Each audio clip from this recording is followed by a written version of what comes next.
السلام عليكم ورحمة الله.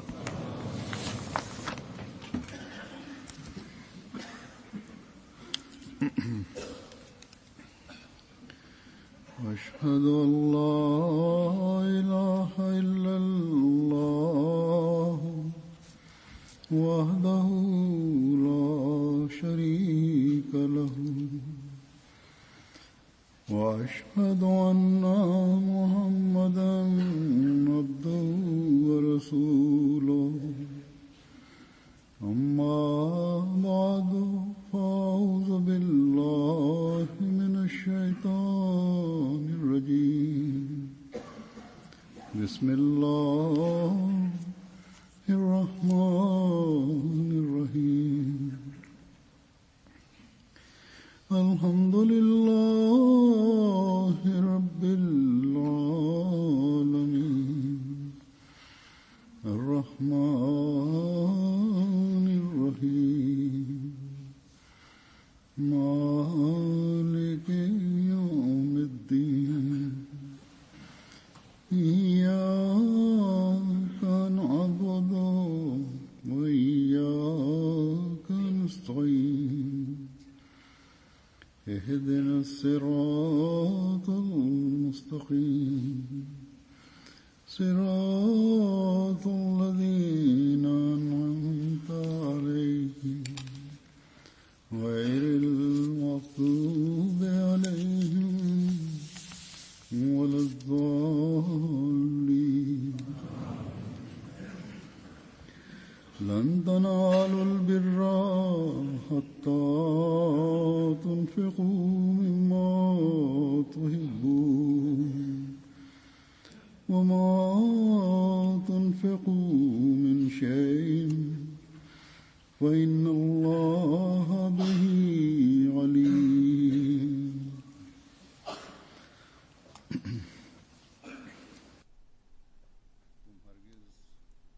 Ju kursesi nuk mund të arrini mirësinë e vërtet, derisa nuk jepni nga ato gjëra që i doni.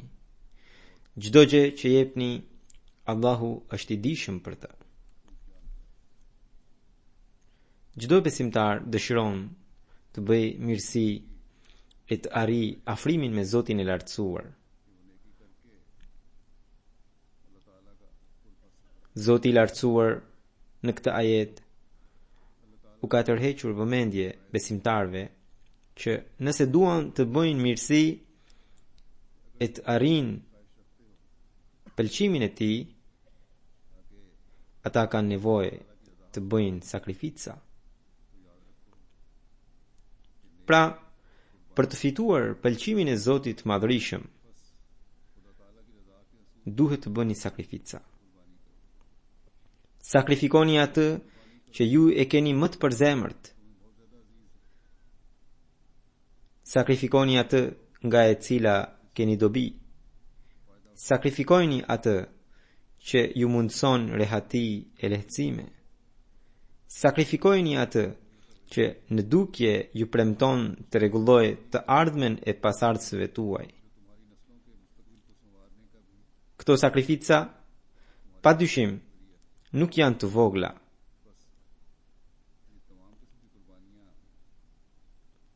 Njeriu gjithmonë e pëlqen pasurinë. Këtë e ka përmendur edhe Zoti i Madhërisëm, që ari, argjendi, prona, bagtit, arat, kopshtet e të tjera, të gjitha këto njeriu i do shumë dhe krenohet me anë të tyre.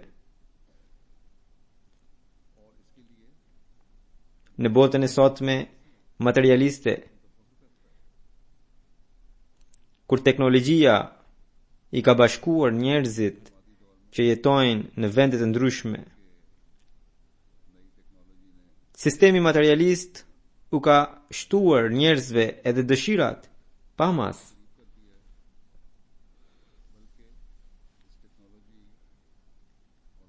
Pavarësisht nga pasja apo mospasja e pasurisë së mjaftueshme,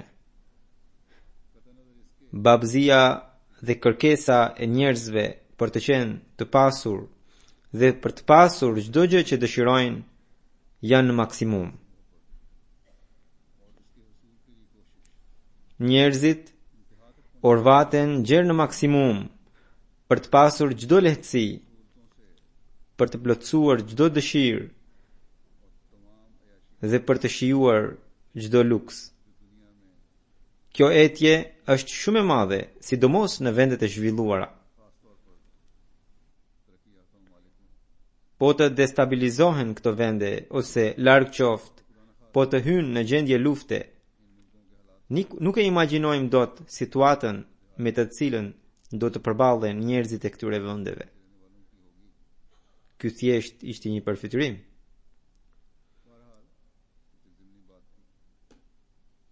Ajo që është evidente këtu është dashuria për pasurinë dhe në emër të jetesës dëshira për të pasur çdo prodhim të fundit. Media, tregu, globalizmi ka bërë që edhe njerëzit e vendeve të varfra ose ata të vendeve më pak të zhvilluara kanë njohje të plot për luksin e vendeve të pasura. Kjo nuk u mjaftua vetëm deri te njohje, por edhe ata, të paktën ata që kanë një jetë të nivelit mesatar, duan të kenë të njëjtin luks.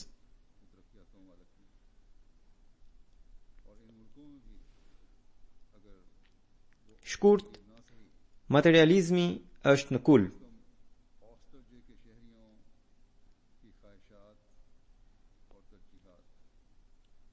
Në këtë situatë, thirrje që të japësh në rrugën e Zotit atë që të pëlqen më së shumti,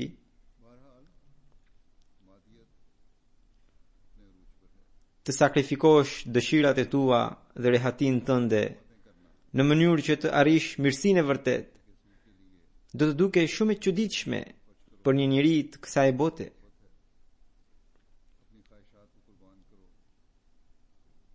Ai patjetër do t'ju thotë se këto janë pralla.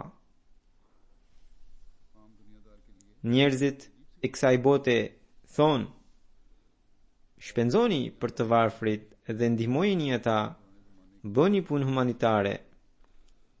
Por kur ti thuash, jepni atë që është më e dashura për ju, kufizoni dëshirat tuaja dhe sakrifikoni për hir të Zotit dhe për hir të dëshirave të tjerëve, kjo për ta është qesharake.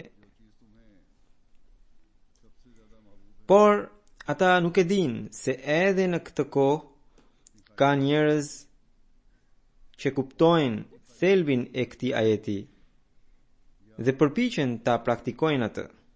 Ata nuk e dinë se edhe në këtë kohë ka njerëz që përpiqen maksimalisht për të arritur el-birr, më thënë mirësinë e vërtet, që do të thotë ata përpiqen të bëjnë një mirësi që për të tjerët është një sakrificë e skajshme. Një mirësi që i mban vepruesit e saj të shqetësuar derisa nuk bëjnë një punë të mirë për të tjerët. Një mirësi që i dallon si njerëz të cilët sakrifikojnë pasurinë, jetën dhe kohën e tyre për të përhapur besimin. Një mirësi që i rrit ata në bindje e nënshtrim. Një mirësi që u ashton druajtjen e tyre ndaj Zotit. Për vepruesit e kësaj mirësie, gjëja më e shtrenjtë është vetëm bindja ndaj porosive të Zotit.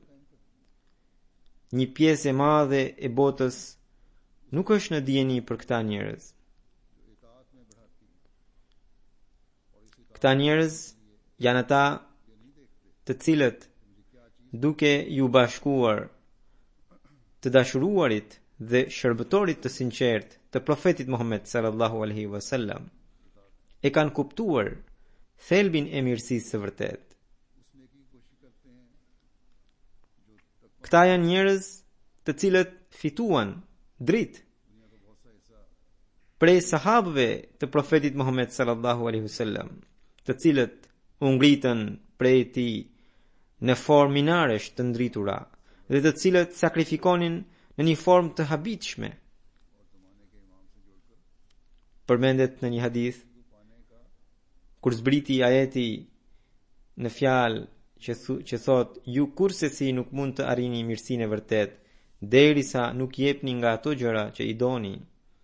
Hazret Ebu Telha Ansari radhiyallahu anhu u motivua me njëherë.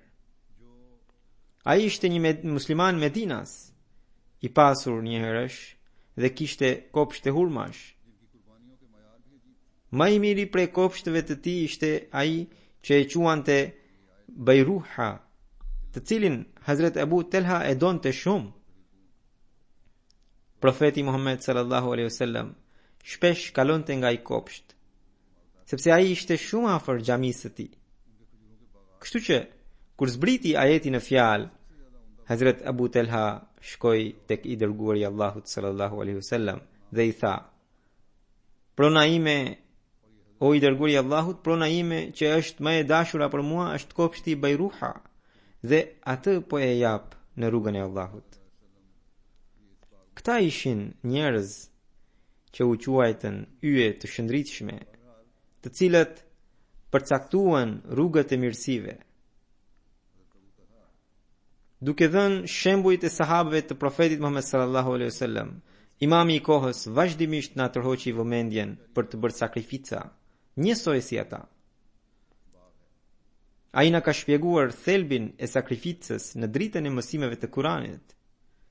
Ai na ka dhënë intelektin për të kuptuar siç duhet mirësitë, sakrificat dhe nivelet e tyre. Ai na ka mësuar të hedhim hapa drejt lartësimeve, drejt mirësive të mëdha që kishin bërë dikur edhe sahabët e profetit Muhammed sallallahu alaihi wasallam. Ai na tha shprehimisht se për të pranuar Mesiun e premtuar, neve na duhet të ngrejmë edhe një herë shembujt e sahabëve. Në një vend, Mesiu premtuar alayhi salatu wasalam thot: "Askush nuk mund të pretendojë të bëjë mirësi duke dhënë vetëm gjëra pa vlerë.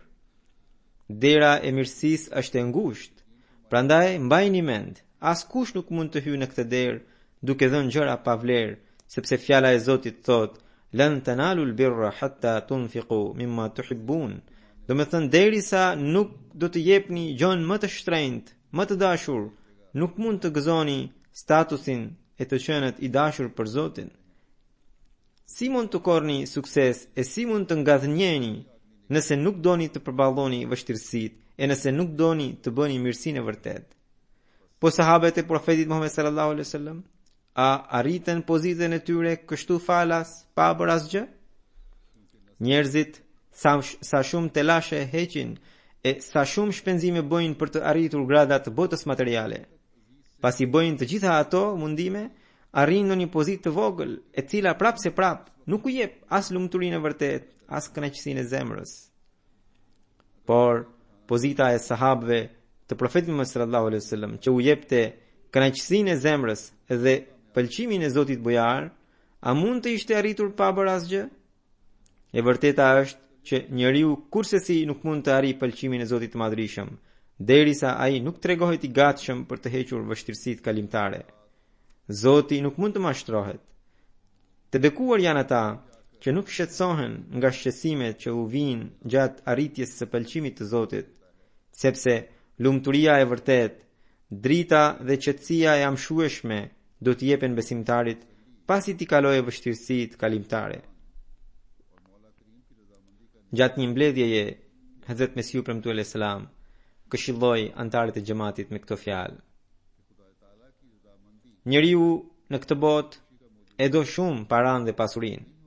Prandaj, edhe në interpretimin e ëndrave thuhet se kur njeriu sheh se po i jep dikujt zemrën e tij, do të thotë që i jep paratë e tij. Po për këtë arsye, Zoti i Madhërisëm e porositi njeriun që nëse dëshiron të gjejë drojen dhe besimin e vërtet, çfarë duhet të bëj? Lan tanalul birra hatta tunfiqu mimma tuhibbun. Ju kurse si nuk mund të arrini mirësinë e vërtet derisa nuk jepini gjën më të shtrenjtë që keni. Mesiu premtuar Islam vion të ndihmosh njerëzimin, krijesat e Zotit dhe të kesh dëmshuri ndaj tyre, kërkon që të shpenzosh paratë e tua për ta. Dëmshuria ndaj njerëzimit gjithashtu është pjesë e besimit, madje besimi nuk mund të rrënjoset e nuk mund të përsoset pa të.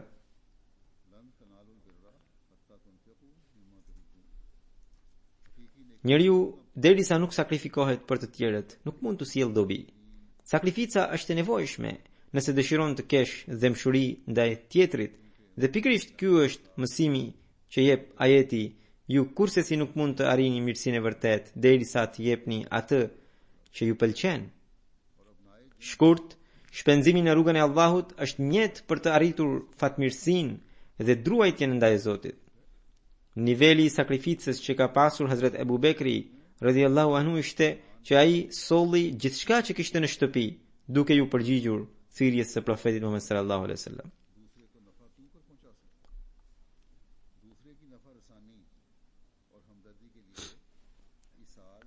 Edhe xhamati që solli Hazrat Mesiu premtuar selam nuk e shpërfilli thirrjen e imamit të tij, madje vendosi standarde të larta të sakrificës. Këtë e përmendi edhe vetë Hazrat Mesihu i premtuar selam në mbledhjet e tij.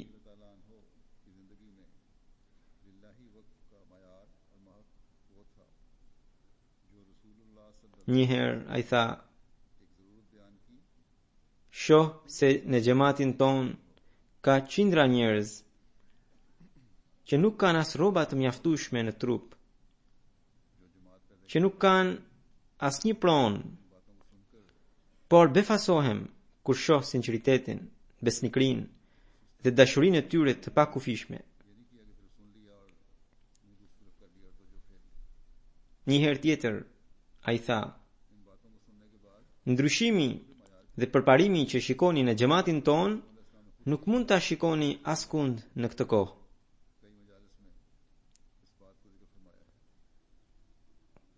Kështu që njerëzit që përfituan drejt për drejt nga shoqërimi me imamin e kohës e ngritën këtë standard dhe fituan edhe pëlqimin e tij.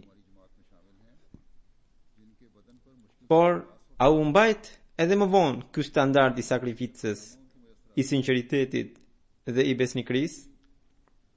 Patjetër që po. Siç u thash, xhamati i Mesiut të premtuar alayhis salam edhe sot ka njerëz, burra, gra e fëmijë, të cilët kanë një standard shumë të lartë të sinqeritetit dhe të besnikrisë. Këta njerëz nuk janë të kufizuar as në numër e as në ndonjë vend të caktuar, por janë me mira dhe janë të përhapur në mbar botën. Këta janë ata që e kuptojnë thelbin e porosisë së Allahut, ku ai thotë: ju kurse si nuk mund të arrini mirësinë e vërtet derisa nuk jepni gjën më të shtrenjtë që keni. Janë njerëz që vazhdimisht përparojnë në sakrifica. Ahmedian të tillë nuk janë vetëm antar të vjetër, por edhe të sapo antarësuar, madje ka edhe të tillë që ndoshta kanë vetëm disa muaj që kanë pranuar Ahmediatin. Preferencat e tyre përpara se të bëheshin Ahmedian kanë qenë të tjera, por pasi e pranuan Ahmediatin, ata janë gati të sakrifikojnë paratë e tyre të shtrenjta vetëm për hir të besimit. Ky është ai revolucion që solli në këtë kohë Hazrat Mesihu i premtuar alayhi salatu wassalam. Ai u ndryshoi preferencat njerëzve. Fjalët e Mesiut të premtuar alayhi salam janë po aq të vërteta edhe sot e kësaj dite, që befasohesh duke i parë ata. Sot do t'i përmend si shembuj vetëm disa prej sakrifikuesve. Siç tha Hazrat Mesiu premtuar alayhi salam, edhe këta nuk kanë as rroba të mjaftueshme në trup, por janë shumë të përparuar në sinqeritet e në besnikëri. Më së pari do të përmend një zonjë e cila është edhe e verbër. Misionari ynë nga Sierra Leone shkruan: xhamati ynë në Membaro ka një grua të verbër, e cila kishte bërë premtimin për 2000 leone, pra monedhë vendi, për 2000 leone për arkën e Tehrik e Jadidit. Kur erdhi afati për ta përmbushur premtimin, ajo i tha sekretarit të xhamatit që ishte e shqetësuar se si do ta jepte kontributin që kishte premtuar dhe se edhe tani nuk kishte asgjë për të dhënë. Por nuk u dorëzua dhe i tha sekretarit, e jani prap do ta jap kontributin tim sepse e kam premtuar. Ajo i kërkoi borxh një komshiu që ishte një grua jo ahmediane, e cila e refuzoi duke thënë, nuk ke mundësi të më kthesh borxhin sepse je e verbër dhe nuk ke të ardhura. Zonja një fjalë u shqetësua shumë dhe filloi të lutej. Gjatë kësaj kohe aty kaloi një njeri i panjohur. E thirri dhe i tha, kam një mbulesë, a do të marrësh për 2000 leone? Por mbulesa ka qenë e shtrenjtë dhe kishte vlerë afërsisht 10.000 leone. Qytetari u habit nga ky pazar dhe e pyeti se pse po e shiste kaq lirë. Për të dhënë kontributin tim në Tehrik e Jadid, ju përgjigj ajo. Qytetari ja bleu mbulesën me 2000 leone. Ai ishte zemër mirë dhe më vonë ja ktheu edhe mbulesën duke thënë, e ke dhuratë nga ana ime. Ky pra ishte sinqeriteti i një gruaje të verbër, analfabet, që jeton diku në një humbëtir të Afrikës. Padyshim, ky sinqeritet është një dhuratë e Zotit. Do t'ju tregoj edhe disa ngjarje të tjera.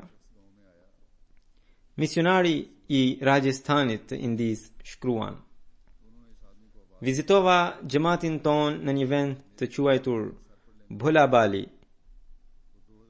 Takova një ahmedian i cili është 65 vjeç dhe është edhe i sëmur. Nuk ka të ardhura.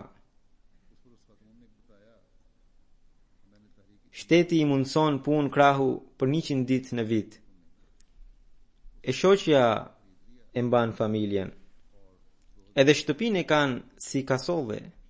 Kur i thash se për besimtarët është obliguar të kontribuojnë në rrugën e Zotit, qoftë duke dhënë 100 darkë në mënyrë simbolike, ai më dha plot 1500 rupi si kontribut. I befasuar nga kjo, e pyeta se pse më dha kaq shumë para.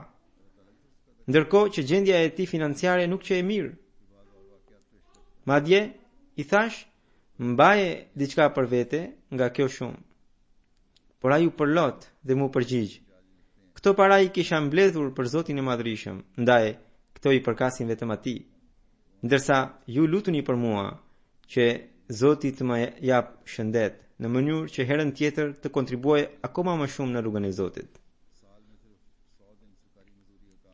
Dëgjoni edhe një ngjarje tjetër që rezaton fort besnikërinë dhe sinqeritetin e ahmedianit. Kjo ngjarje padyshim ka për të shkundur të pasurit. Amir sahibi i xhamatit të Beninit më shkruan: i dërgova presidentit të xhamatit të Kotonos listën e premtuesve të kontributit të Tehrik e Jadidit. Ndër të tjerë në të ishte edhe emri i një ahmediani të hershëm. Presidenti i xhamatit shkoi tek ai dhe i tërhoqi vëmendjen për kontributin. Të nesërmën ai erdhi në shtëpinë e xhamatit dhe i tha presidentit: a keni parë dikë që nuk ka ngrënë bukë nga një javë? Kjo ishte pra gjendja e varfrisë. Tha, i jam lutur Zotit tër natën që të më mundsoj të jap kontributin e Tehrik e Jadidit, sepse nuk kisha asnjë lek. Mbase Zoti po më sprovon. Pas i tha këto fjalë, ai dha një kontribut shumë modest në arkën e Tehrik e Jadidit dhe tha: kaq ka mundësi për momentin. Kush e di se edhe ato lek i kishte marrë borxh dikujt, sepse nuk kishte as bukë për të ngrënë. Duke parë situatën e tij, unë vetë i dhash ca para dhe i thash: "Ma mirë mbaj këto për bukë." Ai i mori, por më ktheu 10 franga CF, pra monedhë vendi, dhe tha: "Kam për të paguar edhe kontributin e obligueshëm që nda am, prandaj merri këto nga ana ime." Kjo ishte sjellja e tij. Ky Ky është sinqeriteti dhe besnikëria e ahmedianëve, për të cilët edhe sot e gjithë ditën përmbushen fjalët e Hazrat Mesiut ibn Salam. Nuk kanë rroba të mjaftueshme në trup, por janë shumë të përparuar në sinqeritet. Zëvendës sekretari i financës së Kadianit shkruan: në qytetin Kuriatur, një qytet në jug të Indis, ditën e xumas u mbajt hutbe për rëndësinë e Tehrik-e Jadidit dhe u përmendën disa ngjarje të sinqertëve se si ata ju përgjigjen thirrjes së Hazrat Kalifit të dytë radhiyallahu anhu për të bërë sakrifica. Pas faljes së xumas, një zonjë që është edhe kryetare e grave ahmediane aty, shkoi në shtëpi dhe u kthye përsëri dhe solli një bizylyk floriri që kishte mjaft peshë dhe tha: "Ky është kontributi im në Tehrik-e Jadid." Me bekimin e Zotit të Madhërisëm ka plot gra në xhamat në mbar botën që nuk ngurrojnë të japin edhe stolitë të tyre të shtrenjta. Ky shpirt të gratë ahmediane shihet në vende të ndryshme të botës. Realisht, sakrifikimi i një gjëje të shtrenjtë siç janë stolit në botën e sotme është vetëm karakteristik e grave ahmediane. Sekretari i Tehrik-e Jadidit i Gjermanisë shkruan: zhvilluam një seminar rreth Tehrik-e Jadidit në Hanau. Me njëherë pas mbarimit të seminarit, një zotëri erdhi në zyrë dhe solli stolitë e bashkëshortes së vet dhe tha se pas seminarit ishin duke u kthyer për në shtëpi, ndërkohë ai i tha bashkëshortes se kishte dhënë premtimin e tij për Tehrik-e Jadidin dhe e pyeti nëse edhe ajo kishte bërë të njëjtën gjë apo jo. Ajo i tha se donte të paguante, ashtu siç porosit Kurani famlar në ajetin: ju kursesi nuk mund të arrini mirësinë e vërtet derisa nuk jepni nga ato gjëra që i doni. Andaj kishte sjell stolit që kishte bërë për martesë që t'i jepte si kontribut në arkën e Tehrik-e Jadidit.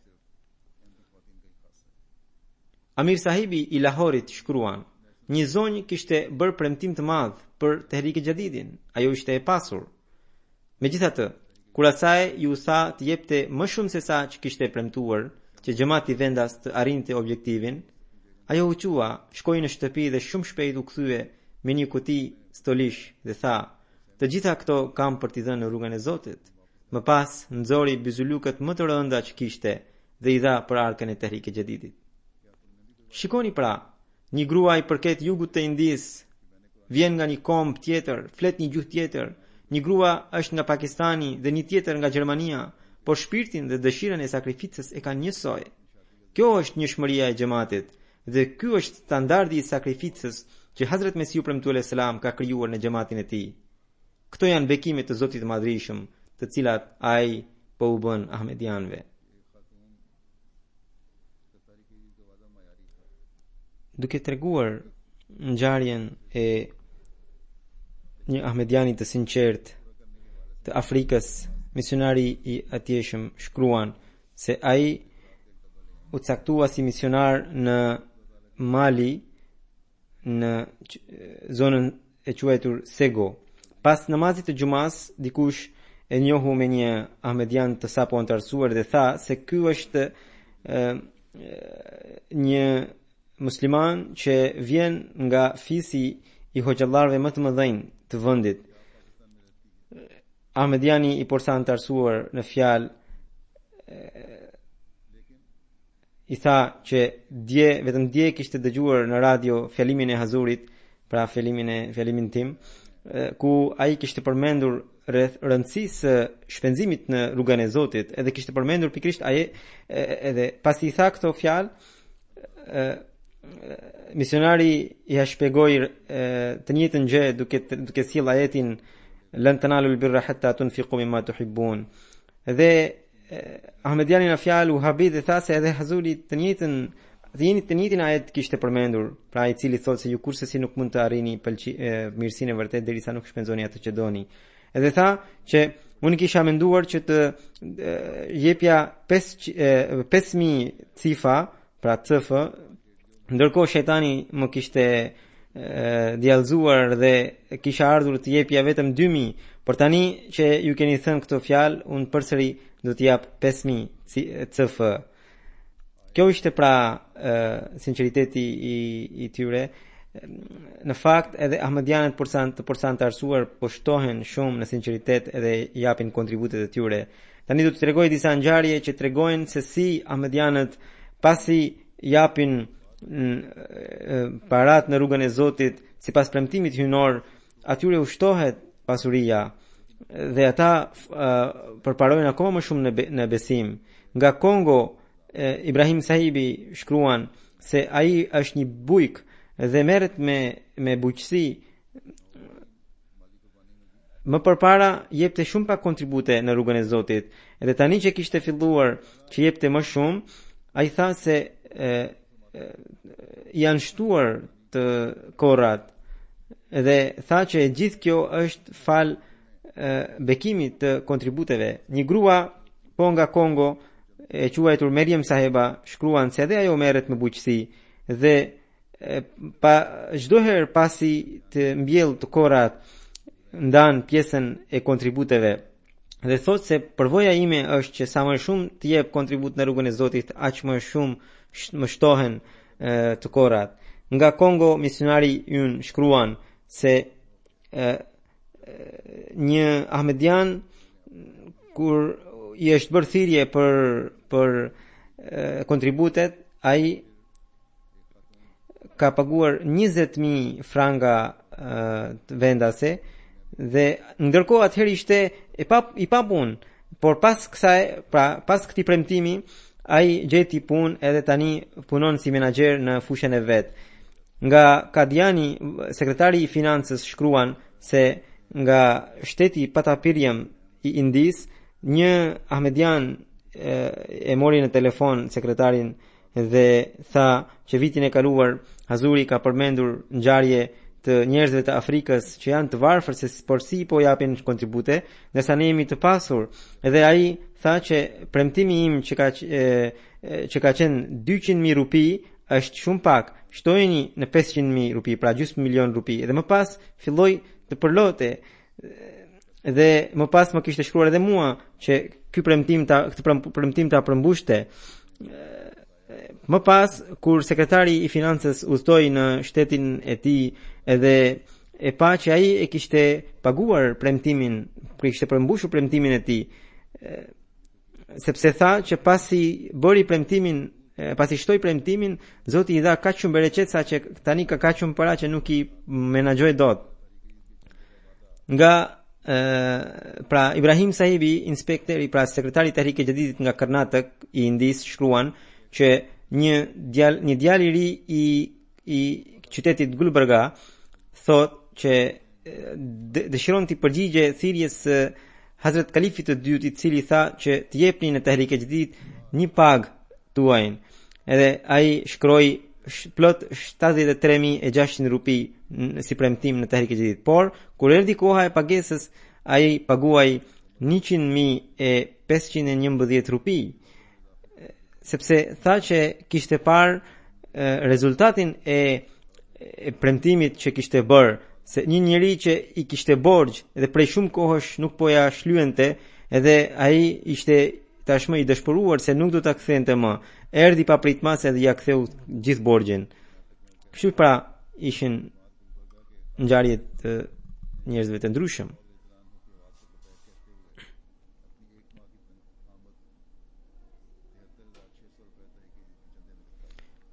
Një ahmedian i ri nga Uzbekistani i quajtur Wahid Woch Sahibi thot se unë prej kohësh jetoj në Moskë dhe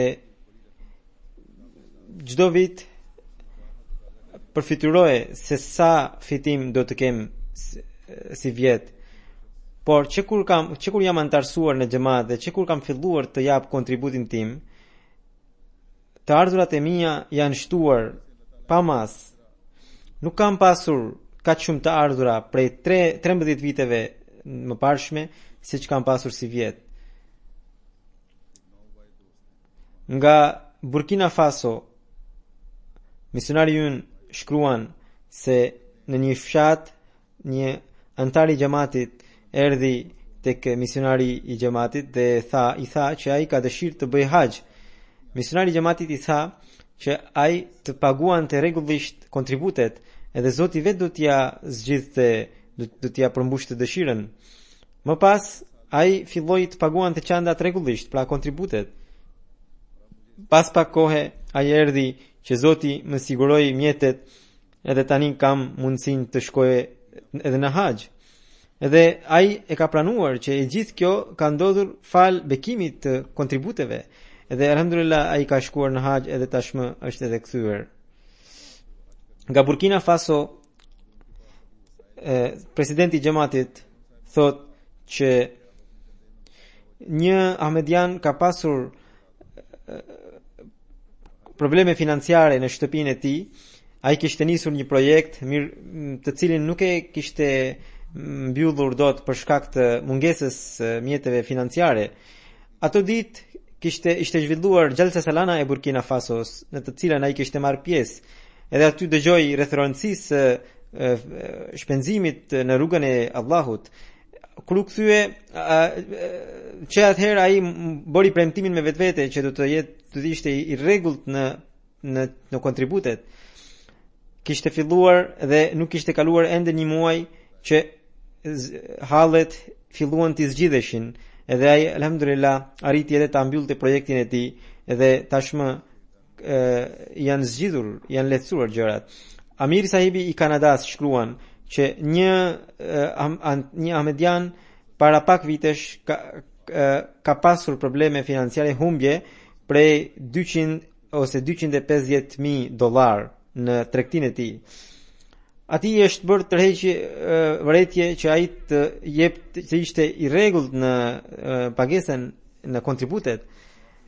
Ai e zbatoi këshillën edhe çandat e detyrueshme, këtu dua t'ju them se çandat e detyrueshme janë kryesore. Edhe ai pra filloi të paguante çandat e detyrueshme rregullisht dhe Tehrik e Jadidin sipas porosisë së kalifit të dytë paguante që në fillim të vitit. Kështu vazhdoi për 3 vjet, edhe më pas ai vetë më ka shkruar që atij i janë zgjidhur problemet, edhe borxhin e kishte shlyer dhe alhamdulillah ai nuk ka më probleme financiare. Edhe thot se gjithë kjo është fal kontributeve në rrugën e Zotit. Po Amir sahibi i Kanadas sërish shkruan që një ahmedian nisi biznesin e tij të ri dhe premtoi $1,000 në arkën e Tehrik e Jadidit. Dhe ndërsa ne i tham që vitin e ardhshëm ai të shtoje premtimin edhe të shkruaje jo 1,000 por $5,000. Kur erdhi për ta plotësuar premtimin, ai që atë vit paguaj $5,000 në Tehrik e Jadidit, sepse tha që kaq shumë të ardhura ka pasur sa që në vend që të linte për vitin e ardhshëm, ai $5,000 kishte paguar që këtë vit. Nga Amerika, Amir sahibi shkruan që në një fshat në Sejtel, në xhamatin Sejtel, kemi një ahmedian i cili që edhe në vitin 1974 edhe në vitin 1984 në Pakistan ati i kishin djegur dyqanet dhe ka pasur humbje të madhe saqë nuk kishte më asgjë. Pastaj mërgua në Amerikë dhe tani është gjendja që ai ka dhënë premtimin në Tehrik e Jadid $100,000. Edhe thot që ishte koha kur neve na kishin djegur të gjitha bizneset, edhe tani është koha që ne arrim të kontribuojmë në rrugën e Zotit në këtë mënyrë. Po Amir sahibi i Amerikës shkruan që në Chicago është një djalë i cili solli çek për Tehrik e Jadidin për shumën $38,415. Kur e kam pyetur se pse kishte shkruar kaq perciz shumën, ai tha se kaq kam pasur para në llogarinë time. Kështu që shikoni, edhe në këto vendet e zhvilluara, alhamdulillah, xhamati ka njerëz të cilët sakrifikojnë gjithçka për hir të Zotit. Ahmedian të rinj, pra që antarsohen tani, edhe ata po shtohen shumë në sakrificat. Një ahmedian arab i cili ka bërë bejt në nëntor të 2011-s, ndërsa bashortja e ka pranuar xhamatin vitin e kaluar. Ai gjatë kësaj periudhe kanë folur me njëri tjetrin se xhamati Ahmedia është i vetmi xhamati i cili kontributet e antarëve i shpenzon në rrugën e duhur. Dhe alhamdulillah ky është vetëm kjo familje ka kontribuar në Tahrik e Jadidin plot 14,000 pound. Edhe kjo shumë është më e madhja në xhamatin në qytetin e tyre, pra ndër të gjithë familjet ahmediane.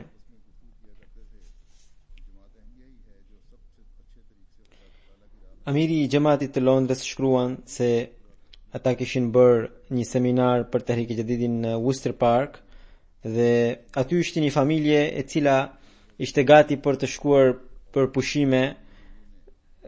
Ajo familje erdhi dhe të gjitha paratë që kishte mbledhur për pushimet i dha në Tahrik e Jadidin dhe tha se pushimet do të bëjnë në shtëpi. Pra,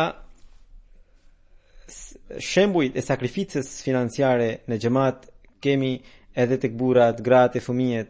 Siç u thash, sot me sy premtuar selam u ka ndryshuar preferencat njerëzve. Të tjerët preferencat e tyre i gjejnë në qetësinë fizike, në pushime, ndërsa ahmedianët e gjejnë në kërkimin e pëlqimit të Zotit të Madhrishëm. Nga Uganda, Amir Sahibi shkruan që misionari i xhamatit ka bërë thirrje për Tahrik e Jadidin dhe një ahmedian shumë i varfër erdhi dhe tha që unë nuk kam asgjë në shtëpi. A ka mundësi që të merrni çmimin e gjelit që kam në shtëpi? Pra ai kishte vetëm një gjel edhe atë e dha në Tahrik e Jadidin. Dhe në Amerikë, Amir Sahibi shkruan nga Amerika që kur u bë thirrje për Tahrik e Jadidin, një djalë 11 vjeç që kishte mbledhur para në arkën e kursimit me qëllim që të blinte një lojë kompjuterike, pra video game, plot $100 kishte mbledhur. Dhe kur u bë thirrje për Tahrik e Jadidin, ai i solli të gjitha ato parat edhe i dha në Tahrik e Jadid. Shikoni pra, në një vend siç është Amerika, ku fëmijët, sidomos në një moshë të tillë, gjën kryesore e kanë pikërisht lojërat kompjuterike. Mirë po, fëmia ahmedian sakrifikoi atë dëshirë edhe dha paratë e tij në Tahrik e Jadid. Kjo me të vërtetë është për të vlerësuar. Nga Uganda, Amir Sahibi shkruan se një fëmijë që ka mësuar namazin mirë, e udhëheq namazin në xhami, e udhëheq edhe namazin e xumas nganjëherë. Amir Sahibi thotë që për ta inkurajuar atë, unë kisha dhënë disa para, edhe ai ato para i kishte sjell në Tahrik e Jadid. Edhe më pas ai në një rast të saktuar këndoi ezanin me një zë shumë të mirë, shumë të këndshëm, dhe dikush përsëri dha një çmim në formë parash për inkurajim. Ai edhe ato i solli edhe i dha në Tahrik e Jadid. Dhe në atë vend 6 fëmijë të tillë u arsimuan dhe ata disa prej tyre edhe bën krahun e punës, bën edhe punë krahu dhe para që fituan sollën në Tahrik e Jadid. Aty është një varfëri edhe fëmijët punojnë. Këto ishin disa prej shembuj nga e gjithë bota ku ahmedianët të sinqertët kanë sakrifikuar në rrugën e Zotit. Këta janë ahmedianë të cilët i ka dhuruar Zoti i Madhrishëm xhamatit të Mesiut të premtuar alayhi salatu selam që vazhdojnë të përparojnë në sakrificat financiare. Ju me bekimin e Zotit tani ju njoftoj fillimin e vitit të ri të Tahrik e Jadidit dhe me këtë rast do t'ju jap edhe një raport të shkurtër të vitit të kaluar Me bekimin e Zotit të Madhrishëm me datën 31 tetor u mbyll viti i 81 i arkës së Tahrik e Jadidit dhe kemi hyrë në vitin e 82 të saj. Sipas të dhënave që kam marrë deri më tani, antarët e xhamatit në të gjithë botën kanë kontribuar 9.270.800 pound. Alhamdulillah. Në krahasim me vitin e kaluar, xhamati ka kontribuar 747.000 pound më shumë. Pavarësisht nga situata të jetë e brisht me të cilën përballen ahmadianët e Pakistanit, ata e kanë ruajtur standardin e tyre të sakrificës. Pra Pakistani mori vendin e parë, pas ti 10 vende të tjera me radhë janë Gjermania, pavarësisht nga sakrificat e tyre të tjera, sidomos të ndërtimit të xhamive, ata si vjet kanë bërë një hap të madh. Pastaj Britania e Madhe, pastaj Amerika, pastaj është Kanadaja, pastaj Australia, në vendin e 6 India, në vendin e 7 një vend arab, në vendin e 8 është Indonezia dhe në vendin e 9 përsëri një vend arab dhe në vendin e 10 është Ghana. Ghana ka qenë shumë mbrapa dhe tani ka përparuar shumë dhe ka zënë vendin e 10, kurse Zvicra që ishte në vendin e 10 më përpara ka kaluar në vendin 11. Si vjet Ghana ka përparuar më së shumti për sa i përket vlerës në monedhën vendase. Kështu që ahmadianët e Ghanës kanë kontribuar 60% më shumë se sa vitin e kaluar. Australia është në vendin e dytë në këtë aspekt, më pas vjen një vend arab e pastaj Kanadaja e të tjera. Sipas kontributeve për frym, vendet e para që kanë zënë 2 vendet arabe, të cilat i ndoqi Zvicra,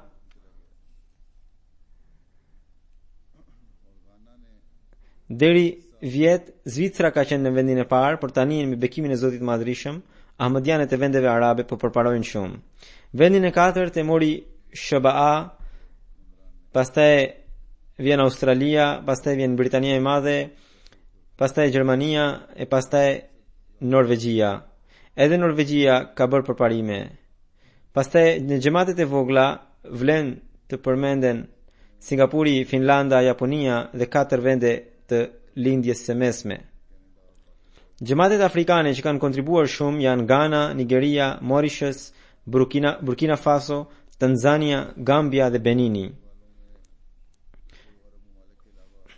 Unë gjithmonë theksoj të rritni numrin e kontribuesve, përfshini të gjithë antarët e xhamatit edhe sikur të japin diçka simbolike. Xhamateve u ishin dhënë edhe objektiva për të arritur numrin e tyre të caktuar, kështu që në vitin që sapo e lam pas, me bekimin e Zotit të Madhrishëm, numri i antarëve që kanë kontribuar në arkën e Tahrijit ka qenë 1.311.000 dhe ka pasur një rritje prej 100.000 kontribuesve.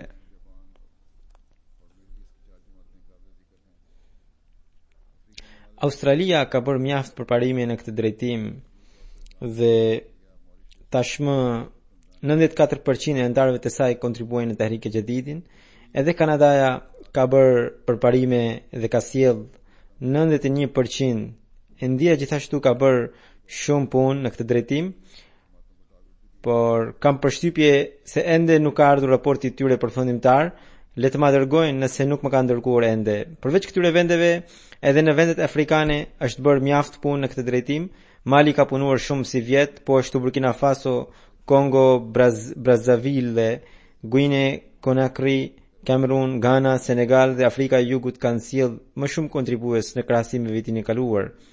Gjenerata e parë e Tahrik e Jadidit, që quhet Daftar e Awwal, ka pasur gjithsej 5.927 kontribues. 85 prej tyre po paguajnë vetë, domethënë janë të gjallë akoma, ndërsa në emër të 5.842 kanë paguar të afërmit të tyre. 3 xhamatet e para të mëdha të Pakistanit janë Lahore, Rabwa dhe Karachi. Vlen të përmendim xhamatet si Islamabad, Multan, Quetta, Peshawar, Hyderabad, Mirpur Khas, Dera Ghazi Khan, Bahawalpur, Bahawalnagar dhe Gjang. 10 provincat e para të Pakistanit janë si më poshtë: Sialkoti, Faisalabad, Sargoda, Umarkot, Gujranwala, Gujarat, Toba Tek Singh, Nankana Sahib, Mirpur, Azad Kashmir, Nankana Sahib dhe Sangher. 10 gjematet e para të Gjermanisë janë Neuwied, Rodermark, Florsheim, Köln, Mehdiabad dhe disa gjemate tjera që nuk arrit të kuptoj, dhe Koblenz. Ndërsa 10 zonat e para të Gjermanisë janë Hamburg, Frankfurt, Grossgrau, Darmstadt, Wiesbaden, Mannheim, Morfelden, Dietzenbach e të tjera. 10 gjematet e para të SBA-ve janë Silicon Valley, Detroit, Los Angeles, Seattle, Central Virginia, York dhe Harrisburg. 5 zonat e para të Britanisë së Madhe janë Londra A, Londra B, Midlands, North East dhe South. Për nga kontributi për frymë, zonat e mëposhtme të Anglisë kanë përparuar Islamabad, Midlands, South West, North East dhe Scotland. 10 gjematet e para të Britanisë së Madhe: Jamia Fazl, do të thënë këtu janë gjematet e vogla: Jamia Fazl, Rhynes Park, Worcester Park, New Malden, Gillingham, Birmingham South, Thornton Heath, Wimbledon Park, Bradford dhe Glasgow. Ndër gjematet e vogla të Anglisë vlen të përmenden edhe Livington Spa, Wolverhampton, Speen Valley, Coventry dhe Newcastle. 5 gjematet e Anglisë me vlerë të përmenden: Devon dhe Cornwall, Leamington Spa, Speen Valley, Swansea dhe Wolverhampton. Gjematet e para të Kanadas janë Calgary, Peace Village, Toronto, Vaughan dhe Vancouver. Për sa i përket mbledhjes së kontributeve në Kanada, vlen të përmendim Edmonton, Durham, Saskatoon South, Milton, Georgetown dhe Ottawa West. 10 gjematet e para të Australisë janë Castle Hill, Melbourne South, Brisbane Logan, Brisbane South, Canberra, Adelaide South, Hampton, Blacktown, Mount Druitt dhe Marsden Park. 10 gjematet e para të mëdha të Indisë janë Karulai, Hyderabad, Calicut, Qadian, Patapiriam, Kannur Town, Payangari, Calcutta, Bangalore dhe Solo të Tamil Nadut. 10 shtetet e para të Indisë ku ahmedianët kanë kontribuar më shumë janë Kerala, Tamil Nadu, Karnataka, Andhra Pradesh, Jammu Kashmir, Orissa, Punjab, Bengal, Delhi dhe Maharashtra. Allahu i madhërisëm u ashtoft pamas pasurinë dhe frymën gjithë kontribuesve të Tehrike Jadidit dhe i shtoft akoma më shumë edhe në sinqeritet e besnikëri.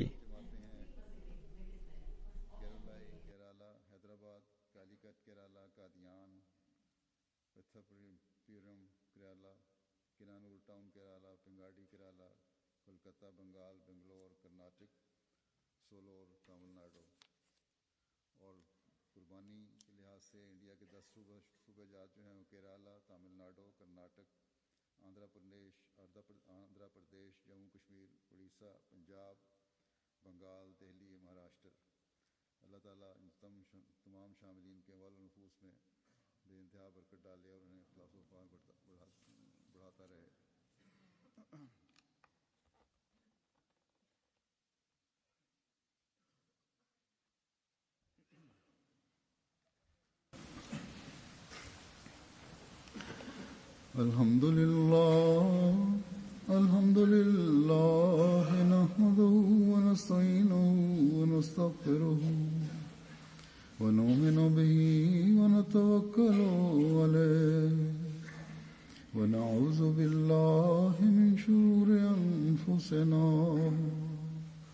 ومن سيئات أعمالنا من يهده الله فلا مضل له ومن يضلل فلا هادي له ونشهد أن لا إله إلا الله ونشهد أن محمدا عبده ورسوله عباد الله رحمكم الله إن الله يأمر بالعدل والإحسان وإيتاء ذي القربى وينهى عن الفحشاء والمنكر والبغي يعظكم لعلكم تذكرون اذكروا الله يذكركم